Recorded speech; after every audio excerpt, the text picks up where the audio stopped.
Radio Publique Africaine.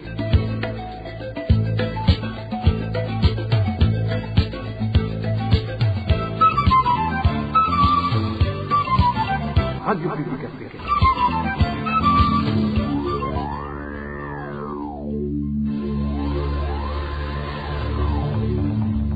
C'est le moment de suivre le journal parlé en français.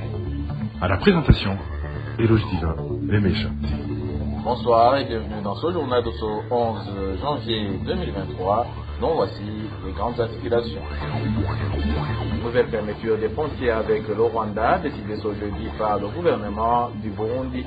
Selon des analystes, des mauvaises relations entre le Rwanda et la République démocratique du Congo seraient à l'origine de cette décision prise par le Burundi, allié de la République démocratique du Congo. Vous aurez plus de détails dans ce journal. Alerte sur la vie d'un détenu de la prison centrale de Mimba, âgé de plus de 70 ans, dont la santé se détériore de plus en plus. D'un moment à l'autre, ce détenu emprisonné depuis 2017 après avoir subi des tortures pourrait perdre la vie suite au manque de soins de santé, selon certains de ses co-détenus. Et malgré que la Susumo traverse actuellement une période de crise de production, rien n'a encore changé chez les hauts gradés de cette société. Chaque trimestre, ils bénéficient de l'obtention d'une grande quantité de sucre. Cela manque certaines sources, vous l'entendrez dans ce journal. Et voilà pour les titres. Le développement, c'est dans quelques instants. Oh, bonsoir. Diplomatie pour commencer. Le gouvernement du Burundi a décidé de fermer ses frontières avec le Rwanda ce jeudi. Une décision qui survient alors que des émissaires du président congolais sont en visite au Burundi. Certains analystes estiment que cette fermeture des frontières burundaises est liée aux mauvaises relations entre la République démocratique du Congo et le Rwanda. Emile Newasumba nous en dit plus. La décision de fermeture des frontières entre le Burundi et le Rwanda a été annoncée par le ministre burundais de l'Intérieur et de la Sécurité publique au cours d'une réunion tenue ce jeudi avec les administratifs et les forces de sécurité dans la province Kayanza. Il a dit qu'à partir de ce jeudi, sur toutes les frontières, Nemba, Gasenyi, Kanyaru, que personne n'est autorisé à traverser pour aller au Rwanda. Selon le ministre Martin Niteretse, la raison de cette fermeture est le mauvais voisinage. Il accuse le président rwandais d'héberger ce qui perturbe la sécurité des Burundais.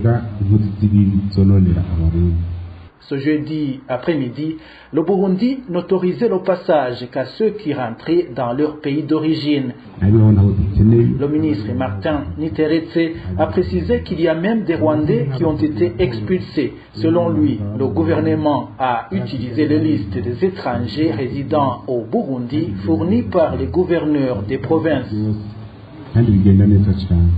Cela fait la seconde fois en l'espace de moins de 4 ans que le Burundi décide de fermer ses frontières avec le Rwanda. C'était en fin septembre 2022 que ces frontières avaient été rouvertes après 2 ans de fermeture. Cette nouvelle fermeture des frontières survient alors qu'une délégation de haut niveau du président congolais Félix Tshisekedi est en visite au Burundi. Certains analystes en diplomatie estiment que la décision prise par le Burundi de fermer ses frontières avec le Rwanda est liée aux mauvaises relations observées ces derniers mois entre la République démocratique du Congo et le Rwanda. Merci à toi, Emile Niwasumba. Poursuivons ce journal par cette comparution de la journaliste Floriane Ilangabiye ce jeudi devant la chambre de cassation de la Cour suprême à Bujumbura. Ses avocats ont soulevé des irrégularités dans cette audience qui a duré une dizaine de minutes. L'affaire a ensuite été mise en délibéré. Arrêtée il y a plus d'une année, le 30 août 2022, la journaliste Floriane Ilangabiye a récemment été condamnée à 10 ans de prison pour atteinte à la sécurité intérieure de l'État. Selon Maître Janvier Bigirimana, la place de la journaliste Floriane Ilangabiye n'est pas en prison. C'est une bonne nouvelle que le dossier de Madame Floriane Ilangabiye a été plaidé au niveau de la Chambre de cassation de la Cour suprême du Burundi. Nous pensons que c'est un pas important qui est franchi dans la procédure en rapport avec ce dossier et nous espérons que la justice burundaise pourra se ressaisir et dire le droit correctement en libérant sa condition la journaliste Floriane Ilangabié, parce que les motifs pour lesquels elle a été arrêtée, emprisonnée, ce sont des motifs qui ne sont pas fondés, ce sont des motifs qui ne sont pas prévus ni par la loi pénale burundaise, ni par les autres instruments internationaux qui lient le Burundi, notamment la Déclaration universelle des droits de l'homme, ainsi que le Pacte international relatif aux droits civils et politiques, qui permettent à chaque citoyen de pouvoir s'exprimer librement. Nous pensons que le métier de journaliste ainsi que la liberté d'expression sont tellement menacés au Burundi, et la preuve est que ces journalistes viennent de passer plusieurs mois en prison en raison de la liberté d'expression, en raison de l'exercice de son métier de journaliste, raison pour laquelle aujourd'hui nous avons le droit, nous sommes fondés à demander à ce que la justice puisse se saisir, notamment l'application de l'article 60 de la Constitution qui érige le pouvoir judiciaire burundais en gardien des droits et libertés des citoyens burundais. Donc, le fait de libérer Floriane Ilangabié va permettre à redorer au moins partiellement l'image du gouvernement du Burundi qui a été tellement ternie par cet acte, un acte qui viole la loi burundaise, la Constitution, mais aussi les autres instruments internationaux, parce que son incarcération a été décriée non seulement par les défenseurs des droits humains, les associations des journalistes, mais aussi par la communauté internationale, raison pour laquelle nous demandons donc non seulement à la justice de se ressaisir et de la libérer sans condition, mais aussi à l'exécutif burundais de ne pas se mêler encore une fois dans ce dossier pour construire un obstacle à ce que le droit soit correctement dit par la Cour suprême, qui est une juridiction suprême du Burundi, qui devrait d'ailleurs être un exemple pour les autres juridictions, comme cela est prévu par la loi. Je vous le disais dans les titres, les détenus de la prison centrale de Mpimba alertent sur la vie de leur codétenu de 71 ans qui est en danger après avoir été torturé juste après son arrestation en 2017. Sa situation n'a cessé de s'empirer par manque de soins adéquats. Ses compagnons de cellule indiquent que si rien n'est fait, cet homme pourrait mourir. Les détails avec Elvis Niomongere. Ce vieil homme qui agonise dans la prison de Mpimba s'appelle Leonidas Nyandwi alias Kiguru. Il a été arrêté en 2017. Il était accusé de cambriolage de la COPEC de Gitega. Selon notre source, lors de son arrestation, Leonidas Nyandwi a été sévèrement torturé par le commissaire de la police judiciaire de Gitega nommé Mozenzi. Une torture qui lui a valu une complication qui le rend jusqu'aujourd'hui, explique notre source.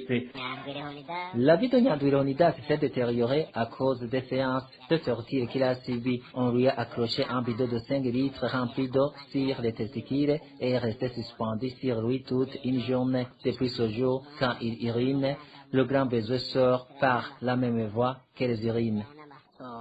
D'accord qu'il est resté dans la prison de Gitega, sa vie a continué de se détériorer. Le médecin qui le suivait dans cette prison a fini par demander le transfert de Leonidas vers la prison de Mpimba, là où il croyait que Sauvé pouvait bénéficier des soins auprès des grands médecins.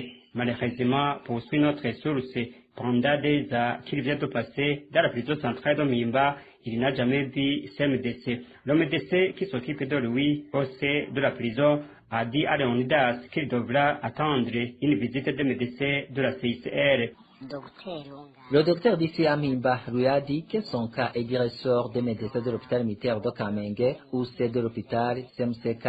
Il a donc informé à Leonidas qu'il ne sera traité que quand la CICR reviendra dans la prison de Mpimba. Mais ce vieux homme a commencé à dégager des mauvaises odeurs car ses organes pourrissent progressivement.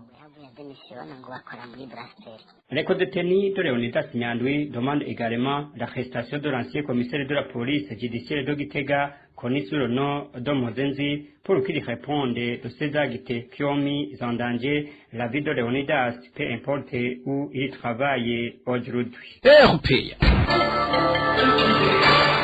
Près de 2 ans après que les actionnaires majoritaires ont été évincés de la gestion de l'hôpital Kila, leur avocat écrit une correspondance au président de la République où il demande de rétablir ses clients dans leurs droits. Dans cette lettre dont la RPA a pu se procurer une copie, cet avocat en a profité pour souligner toutes les irrégularités qui ont émaillé ce dossier, ainsi que la relaxation de l'ancien directeur de l'hôpital Kila, qui continue de croupir justement en prison. Plus de détails avec Eric Nyonzima. Dans cette correspondance datée du 8 janvier 2024 et qui a pour objet dénonciation de la spoliation des actionnaires majoritaires dans Kila Hospital, Swiss Clinic SA, et demande de suspension immédiate des réunions des organes illégaux de la société Kila Hospital, Maître Prosper Nyangana, qui représente les actionnaires majoritaires, à savoir la société Swiss Med International Limited, Monsieur Auguste Bazahicha, Dr Christophe Sahayo, Dr François Barahemana et Monsieur Godefroy Ndekengurutse, représentant plus de 60%, mais pourtant exclu de force de l'actionnariat, a tenu à rappeler que plusieurs lois ont été violées, notamment celles régissant le code des sociétés. Ici, ce juriste précise que, selon l'article 359, alinéa 2 du code des sociétés, les actionnaires parapublics minoritaires, conduits par le représentant de la SOCABO, n'ont aucun pouvoir de convoquer, encore moins de tenir une moindre réunion, car ce code subordonne ce pouvoir à la majorité des actions. Maître Prosper Nyangana a également rappelé les magouilles mises en place par le vice-président du conseil d'administration, M.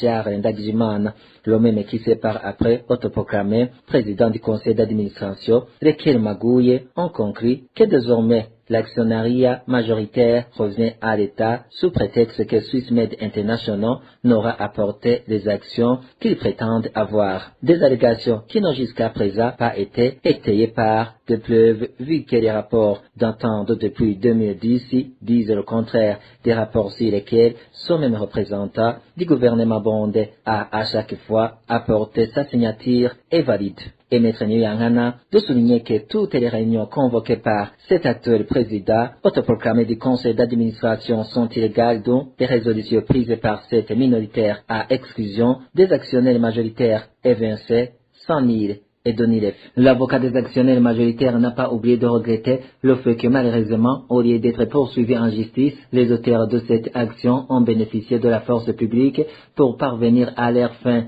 Et souligne Maître Nyangana, c'est cette même force qui pousse ces derniers à dénigrer la justice, vu qu'ils n'ont jamais répondu aux actes judiciaires leur signifiés dans le cadre de ce dossier portant le numéro de rôle RCO 8340. N'ayant aucun autre recours, l'avocat de ces actionnaires majoritaires a alors fait appel au numéro 1 burundais comme dernier rempart pour demander justice pour ses clients. Une correspondance qui a également été envoyée en copie au Premier ministre, au procureur de la République, aux actionnaires parapublics et au Swissmed International Limited et consorts. Et ces derniers ont également écrit une correspondance au président de la République comme utile mais dernier recours. Nous y reviendrons dans nos éditions de demain. Eric Nyonzima, page gouvernance. À présent, les différents directeurs de la Sosumo sont accusés d'égoïsme. Ils prennent une grande quantité du sucre tous les 3 mois. Même avec l'actuelle période de crise de production, ils continuent de se tailler la part du lion alors qu'ils demandent aux autres de se retenir. Elvis Nyomungere nous fait le point.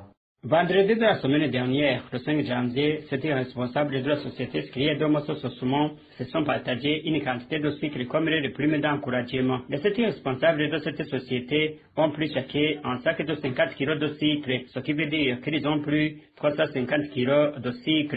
Chaque trimestre, les employés de la Sosumo reçoivent une quantité de sucre comme les primes d'encouragement. Ils reçoivent une autre quantité toujours à la fin de la campagne de production de sucre. Selon l'organisation interne de la Sosumo, les employés de cette société ont droit à cette prime seulement lorsque la production a été bonne. La dernière campagne de production n'a pas été bonne.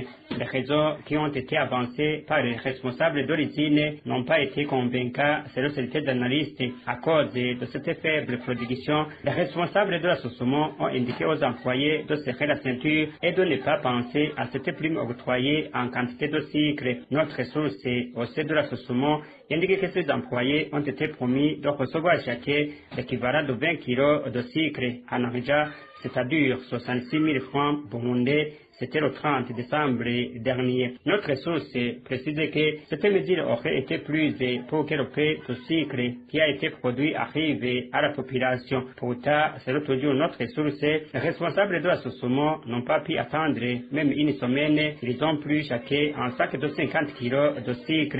Cela fâche beaucoup les employés de l'association qui indiquent que s'il faut serrer la ceinture, la mesure concernerait tout le monde sans exception aucune. À ce propos, la rédaction de la RPA n'a pas encore pu joindre Aloïse Ndaïkengurukiye, directeur général de l'association. Vous savez que les 7 responsables de l'association qui se sont partagés les 350 kg de sucre sur le directeur général, le directeur technique, le directeur chargé de la production, le chef du personnel, le directeur administratif et financier, le directeur commercial et le directeur de l'approvisionnement. Les propriétaires des 160 hectares du site Gasenyi-Nyakabondo demandent au président de la République de leur rendre justice en mettant en œuvre la décision qu'il avait prise en 2021 pour que leurs parcelles soient viabilisées afin d'y construire des infrastructures plus modernes. Pour ces citoyens, le plus avantageux ne serait pas de percevoir des indemnisations très minimes, mais plutôt que le gouvernement les laisse construire selon son plan et que ceux qui n'ont pas les moyens puissent vendre leurs parcelles. Les détails avec Eric Nzima.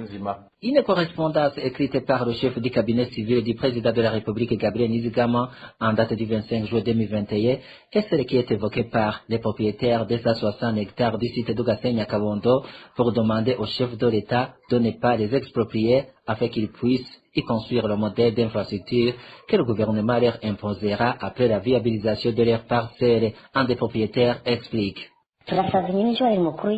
Nous demandons à son Excellence, Monsieur le Président de la République, de respecter la mesure qu'il avait prise le 25 juillet 2021, car il a dit que nos parcelles soient bien aménagées et viabilisées en y traçant des routes pour qu'il y soit construit des écoles, des hôpitaux et un stade sportif, et puis qu'il y ait des modèles de maisons que nous allons y construire. Ceux qui n'ont pas les moyens financiers pour le faire pourront vendre les parcelles et avec l'argent qu'ils auront eu, ils pourront alors acheter des parcelles ailleurs.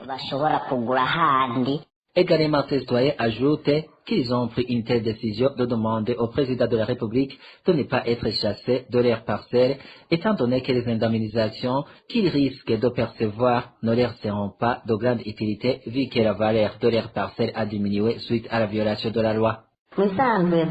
Normalement, s'ils nous donnent des indemnisations d'expropriation, nous ne pouvons plus y bâtir. Puis, vous avez vu qu'ils nous donnent des indemnisations insuffisantes, d'autant plus qu'ils ont violé la loi en plaçant nos parcelles en dehors du périmètre Ilibé de Bujumbura, alors que nous étions du périmètre Ilibé de Bujumbura. C'est pourquoi nous ne voulons plus d'indemnisation. Notre objectif, c'est que nos terres soient bien aménagées et viabilisées, que nous donnons à l'État des parties de nos terres, afin que nous construisons dans les portions de terre qui nous resteront.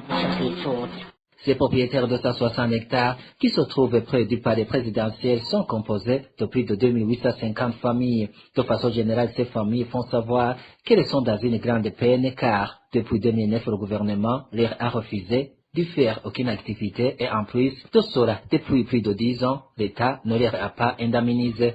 C'est pourquoi ces familles insistent auprès du président Evariste Ndayishimiye de les rétablir dans leurs droits car eux aussi sont des citoyens burundais. Nous y parviendrons dans nos éditions ultérieures.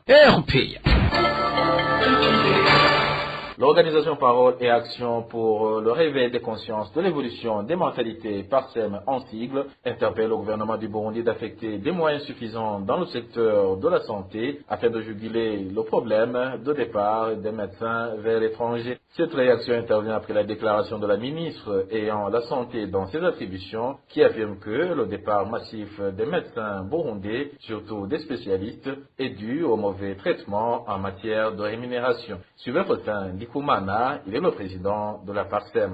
Il y a une question épineuse et sensible liée au départ massif des médecins formés au Burundi qui partent à travers à l'étranger. Et cela provoque un déficit pour la qualité des services de santé ici dans notre pays. D'abord, en matière de santé, tout le monde doit savoir qu'il faut des soins de qualité et la société s'organise à faire un système d'assurance maladie efficace pour couvrir le maximum de soins de santé possible de la population. Deuxièmement, ce service de qualité, c'est l'équipement médical, c'est le personnel de qualité bien formé, les docteurs, les médecins généralistes, les médecins spécialistes, la bonne gestion de la gouvernance. Et aussi, pour disponibiliser ces médecins, il faut bien les payer comme on le voit dans d'autres pays. Alors, il faut tabler, miser sur l'affectation budgétaire. Parce qu'on ne peut pas comprendre comment actuellement on se tarde de dire que les recettes fiscales augmentent d'année en année. Le gouvernement continue à s'endetter. On a une dette abyssale de plus de 6 000 milliards, dont 50% est comptée par la dette intérieure. Comment cette augmentation des recettes de la dette sans améliorer le service de santé de la population? Quel type d'application budgétaire dans ce cas? Et pour atteindre cet objectif, le président de la PARSEM trouve qu'il faut diminuer toutes les dépenses qui n'ont pas de résultats remarquables. Encore une fois, écoutons Faustin Ndikumana, il est le président de la PARSEM. Il y a une question épineuse et sensible liée au départ massif des médecins formés au Burundi qui partent travailler à l'étranger. Et cela provoque un déficit de la qualité des services de santé ici dans notre pays. D'abord, en matière de santé, tout le monde doit savoir qu'il faut des soins de qualité. Et la société s'organise à faire un système d'assurance maladie efficace pour couvrir le maximum de soins de santé possible de la population. Deuxièmement, ce service de qualité, c'est l'équipement médical, c'est le personnel de qualité bien formé, les docteurs, les médecins généralistes, les médecins spécialistes, la bonne gestion de la gouvernance. Et aussi, pour disponibiliser ces médecins, il faut bien les payer comme on le voit dans d'autres pays. Alors, il faut tabler, miser sur l'affectation budgétaire. Parce qu'on ne peut pas comprendre comment actuellement on se tarde de dire que les recettes fiscales augmentent d'année en année. Le gouvernement continue à s'endetter. On a une dette abyssale de plus de 6 000 milliards, dont 50% est comptée par la dette intérieure. Comment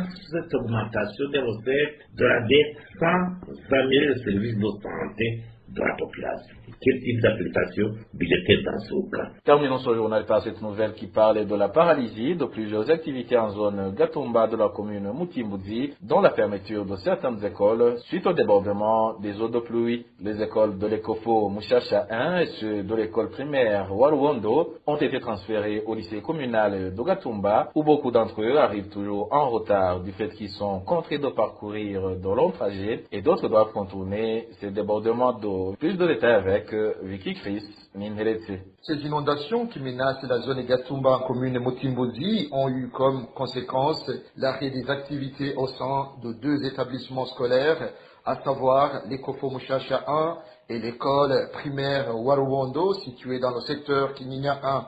Bien que cette dernière n'ait pas été inondée, elle a dû fermer temporairement ses portes pour éviter d'éventuels accidents, car étant entourée par ces débordements d'eau. Pour le moment, les élèves de ces 2 établissements scolaires ont été transférés au lycée communal Gatumba, où ont été construites des salles de classe en bâche pour abriter les élèves des établissements inondés, témoigne cet habitant de la zone Gatumba.